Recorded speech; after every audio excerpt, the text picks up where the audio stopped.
Guys, ketemu lagi di masak versus makan. Jadi hari ini gue mau masak, tapi ini dapurnya berbeda. Ini lagi di rumah emak ya guys. Jadi biasanya kalau misalnya gue masak itu gue selalu kasih tahu itu terasi yang udah mateng. Nah terasi yang udah mateng itu bisa digoreng atau bisa dikukus. Nah itu biasanya gue dapet itu dari nyokap, resepnya nyokap. Nah sekarang mumpung ada di rumah nyokap, sekarang kita minta resepnya langsung. Ini gue punya bahannya. Ini ada terasi, ini terasi yang biasa aja. Biasa ini ada 10 bungkus, ini bungkus kecil. Nah, kalau teman-teman misalnya punya terasi apapun sebenarnya bisa sih. Nanti kita lihat aja cara masaknya. Jadi mau terasi yang udang, mau terasi Bangka, terasi Jawa atau terasi apapun itu bisa banget. Nah, ini ada 10 saset seperti ini. Nah, ini satu saset itu 3 gram. Kali ini gue mau buat yang goreng ya, gengs ya, bukan yang kukus. Jadi kali ini resepnya yang goreng. Kalau di video gue sebelumnya, gue selalu jelasin kalau terasi itu gue lebih suka mateng. Jadi kalau misalnya teman-teman mau nyambel, biasanya terasi seperti ini dibakar, baru diolah. Jadi kalau gue lebih baik agak sedikit banyak, jadi bisa buat stok. Karena kan kalau udah di stok juga bisa buat setahun atau 2 tahun kalau terasi.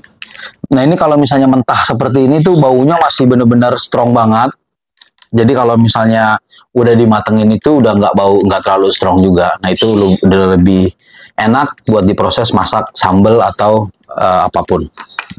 Jadi biasanya tuh kalau nyokap itu dia dapat terasi itu biasanya dari kampung, dari Jawa atau dari Bangka. Nah itu sekalian buat banyak. Nah kalau misalnya teman-teman kan kalau nyari terasi lebih susah itu, kalau yang banyak itu kan agak susah. Jadi teman-teman bisa di pasar seperti ini. Cuman kalau misalnya saran dari gua lebih baik buat di atas 10, misalnya 10 atau 20. Jadi sekali masak. Nah kalau misalnya masak ini kan baunya tuh semerbak banget tuh serumah-rumah, jadi lebih baik masak banyak dan stok. Nah ini kalau kita taruh kulkas itu bisa buat 1 sampai 2 tahun loh, karena udah mateng dan awet. Sekarang lanjut aja kita proses, langsung kita ke dapur. Nah ini kurang lebih kita masukin 3 sendok makan untuk minyaknya. Nah ini nanti kalau udah panas baru kita masukin. Kita lihat ini apinya agak besar, jadi supaya proses masaknya agak cepat, dia kering. Nah ini langsung aja kita masukin. Nah ini kita langsung sama yang punya resep ya guys.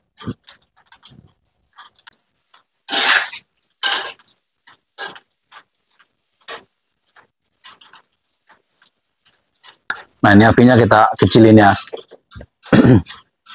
Jadi kalau udah, nah ini kalau udah seperti ini, udah panas, nah kita hancur-hancurin ini supaya dia matangnya rata. Nah ini pokoknya kita proses sampai dia mengering.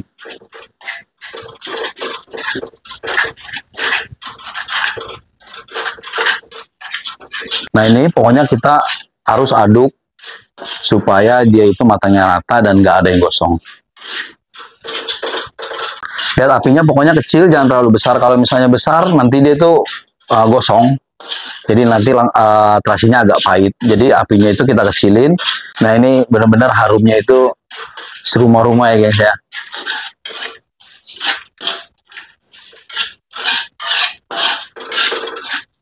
Nah proses ini itu yang agak lama, jadi prosesnya itu dengan api kecil, panas juga. Nah kita proses, kita aduk-aduk supaya si matangnya merata dan dia agak kering. Dia kalau basah itu nanti dia cepat busuk. Jadi lebih baik kita kering. Jadi nanti bagus untuk kita simpan. Nah kalau udah mau matang seperti ini, kita matikan untuk si apinya. Nah ini apinya udah mati. Nah tapi kita masih kita aduk terus supaya benar-benar dia keringnya merata. Jadi ini kita dinginin dulu, baru nanti kita bisa simpan. Oke gengs, jadi terasi yang tadi kita proses itu masih menunggu pendinginan, jadi memang benar harus dingin. Jadi itu kalau misalnya kita udah matang, tadi udah seperti itu, udah agak-agak kering. Jadi apa sih disebutnya tuh kalau misalnya, kalau bahasa gue kayak di jam apa di ler gitu ya, apa penggorengan itu kan masih panas, diratain aja itu supaya dia cepet untuk dingin ya. Jadi kalau misalnya panas-panas itu jangan sampai dimasukin box, karena kan dia nanti berembun gitu, nguap gitu kan panasnya. Nah itu yang bisa terasinya jadi busuk.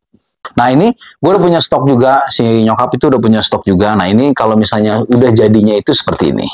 Nah ini tuh stok terasi gue yang udah matang. Ini tuh bener-bener seperti ini. Nah ini seperti ini, kering. Nah, ini udah bisa dipakai. Nah, kalau misalnya teman-teman mau pakai buat makan langsung juga bisa, karena ini terasinya kan udah matang, nggak terlalu bau banget. Terasi matang ini kalau misalnya proses terpentingnya adalah takaran minyak. Jadi kalau tadi tuh gua pakai 30 gram terasi, itu sebenarnya pakai 3 sendok makan. Tapi yang tipis saja, jangan sampai yang banyak banget. Atau kalau teman-teman mau pastiin, kalau misalnya mau cepet, 2 sendok makan aja dulu, sampai dia kering. Kalau misalnya memang masih kurang, baru kita kasih lagi 1 sendok. Itu pokoknya timingnya harus pas di minyaknya. Jadi teman-teman bisa mendapatkan terasi yang kering seperti ini. Nah, ini kalau terasinya benar-benar kering seperti ini, nah, ini tuh bisa buat sampai 2 tahun. Ini awet banget. Bisa sampai 2 tahun atau mungkin lebih kali ya. Cuman gua nggak pernah sih, maksudnya sampai 2 tahun lebih. Biasanya waktu itu pernah stok tuh banyak, itu setengah kilo itu sampai 2 tahun kurang lebih. Nah, ini kalau terasi udah matang, biasanya kita stok. Nah, itu biasanya itu buat sambal. Persambelan itu misalnya persambelan yang terasi itu, jadi kita nggak usah sedikit kita bakar, kita goreng. Nah, kalau udah ada ini, jadi sambal tinggal kita pakein aja. Jadi bisa buat sambal mata, sambal terasi, sambal pecel lele juga kita bisa pakai. Buat nasi goreng juga, masakan kayak nasi goreng terasi, itu tinggal pakai aja, nggak usah dibakar lagi atau apa. Jadi memang lebih simpel aja. Mungkin teman-teman nanti ada yang mau nanya, apa bedanya terasi mentah sama matang. Jadi kalau misalnya memang kita beli rujak tuh biasanya dia pakai terasi mentah. Nah, itu bumbu terasinya itu agak sedikit strong aja bau. Jadi terasinya tuh nggak bener-bener soft gitu. Jadi bener-bener terasi yang bener-bener terasi mentah tuh kan tahu sendiri lah mungkin teman-teman, terasi mentah tuh baunya seperti apa. Jadi tapi kalau terasi yang udah matang seperti ini tetap masih bau terasinya. Cuman lebih enak aja, lebih kayak ada proses gorengnya itu, jadi lebih lebih wangi dan lebih, ya lebih nggak terlalu strong aja sih. Oke geng, sekian aja. Nah, ini pokoknya bumbu masakan yang kalian harus punya. Jadi kalau misalnya kalian masak masakan rumahan itu, terasi itu harus benar-benar punya. Jadi supaya masakannya lebih harum. Sekian aja video kali ini. Pokoknya tungguin gua di video-video selanjutnya. Thank you gengs. Bye. Terpentingnya adalah takaran minyak. Kok miring sih kok film? Emang itu miring? Aku pikir kamu sengaja. Enggak. Ngegas, anaknya ngegas. No. Mau nyokap mau ke kamar? Udah selesai kok. Enggak mau, mati.